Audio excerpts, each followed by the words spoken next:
Chapitre 9. Le cadran de la miséricorde, ou les âmes dévouées au salut des pécheurs.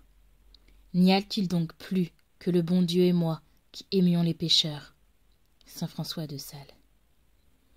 Notre Seigneur disait un jour aux scribes et aux pharisiens, lorsqu'il voulait leur faire toucher du doigt le but de sa mission rédemptrice: ce ne sont pas ceux qui se portent bien, mais les malades qui ont besoin de médecins.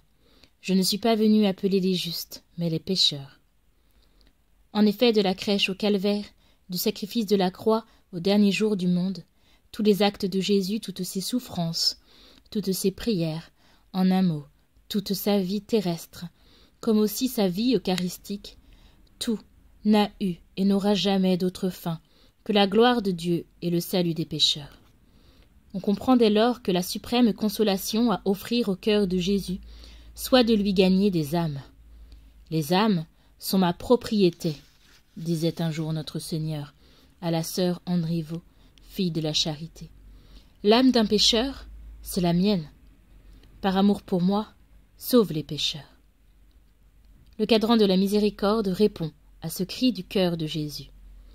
Le 16 juin 1882, à la visitation de Bourg, berceau de la garde d'honneur, un cadran fut spécialement béni, non plus pour recevoir les noms des gardes d'honneur, mais ceux des pauvres pécheurs, en faveur desquels les associés s'engagent à faire chaque jour l'heure de garde supplémentaire, appelée l'heure de la miséricorde.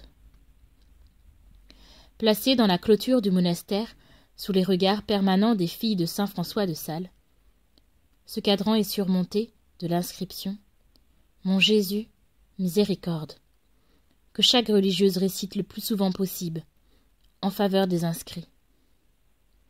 Plusieurs lampes brûlent devant ce cadran, implorant à leur manière la conversion des pécheurs, recommandés à la miséricorde du cœur de Jésus. Mentionné plusieurs fois dans l'organe périodique de l'œuvre, où furent relatées aussi les conversions éclatantes déjà obtenues, le cadran de la miséricorde avait fait obscurément sa route, quand au début de 1893, le divin cœur lui donna une impulsion nouvelle et vraiment admirable. Les demandes d'inscription affluèrent de telle sorte qu'en 3 mois, 1 millier de pauvres pécheurs y furent groupés en couronne autour du cœur de Jésus. Et à cette époque, ce mouvement n'a fait que grandir. Les cloîtres, les congrégations enseignantes et leurs enfants, les religieuses hospitalières et leur personnel, les grands et petits séminaires, ainsi que bon nombre de personnes du monde, apportent chaque jour leur contingent à cette armée du zèle à laquelle, selon la parole de la bienheureuse Marguerite Marie, arrache à Satan un grand nombre d'âmes qu'il croyait déjà tenir. C'est pourquoi nous n'hésitons point à la proposer à tous les amis de Jésus, à ceux-là surtout que préoccupe l'avenir éternel d'êtres qui leur sont chers, à tant de parents qui gémissent sur les écarts d'un enfant prodigue, à quiconque enfin porte le lourd fardeau de la charge des âmes.